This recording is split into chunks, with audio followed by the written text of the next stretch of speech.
Uni idi wanyu nk'ibisanzwe YouTube channel yo ni Rwanda Real Estate murabimenyereye. Uyu munsi rero turi ahantu bita Kimihurura, aho tugiye kwereka inzu nziza cyane igurishwa kuri miliyoni 400 y'amafaranga y'u Rwanda. Ni inzu ebyiri murahitamo cyangwa se mwazigura rimwe, byose nabyo nta kibazo. Inzu imwe ifite ibyumba bitandatu, toilette 6. Buri inzu ifite icyumba cyayo. Kuri miliyoni 400 iyi nzu wayegukana. Ni hafi ya RDB, ni Kimihurura hafi ya RDB. Metero nkeya cyane rwose uvuye kuri RDB. Ni inzu rero tugiye kwa presentera gake twitonze mubashe kureba ubwiza bwayo. Tukigera hano ubona ko ifite parking isanzuye, imodoka byibuze 3 ziparika neza. Umuryango ni sliding, ni wa wundi uslidinga rwose imodoka zijyamo nta kibazo. Ku by'ukuri rero reka tugende tubereka ubwiza bw'inzu, muraza kunyurwa ndabyizeye. Murabona ko tukigera hano dufite design nziza ya mabuye meza cyane mukunda, mwagiye mumbwira ati rwose nkunda inzu ifite amabuye ameze gutya. Uraye tubona uturabyo, uraye tubona parking isanzuye. Ni inzu nziza pe ishaka miliyoni 400 hafi ya RDB aho bita Kimihurura. Reka tuze rero hano tubereke salon. Murabona ko ifite salon nziza yisanzuye nkuko muri kubibona. Ni salon nziza pe mwayibonye, ifite salon nziza yakwakira intebe nyinshi ndetse na salle à manger. Ikagira igikoni kiri open kitchen mwayibonye. Ni inzu nziza pe, murabona ko ifite utubati twiza, ni inzu nziza baricaye baradesign. Iri well designed. Hasi rero hari icyumba kimwe, hejuru akagira ibyumba 5.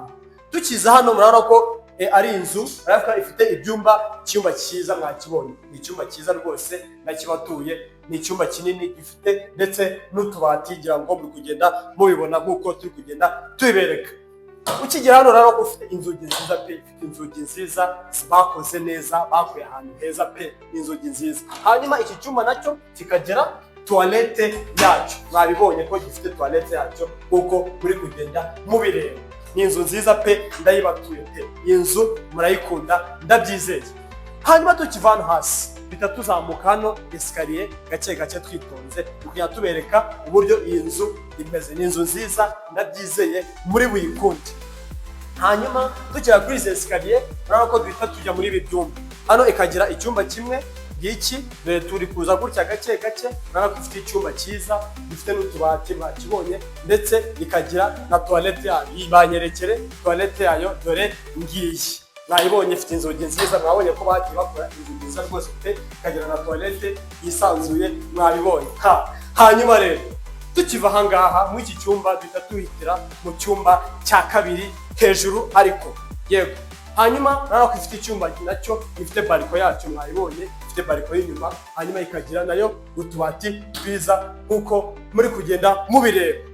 Hanyuma tukiva mu iki cyumba cya kabiri hejuru turata tujya mu kindi cyumba nanone hano twakita ngo naho ari master bedroom. Urabona ko urihereye hano itatuza hano muri master bedroom.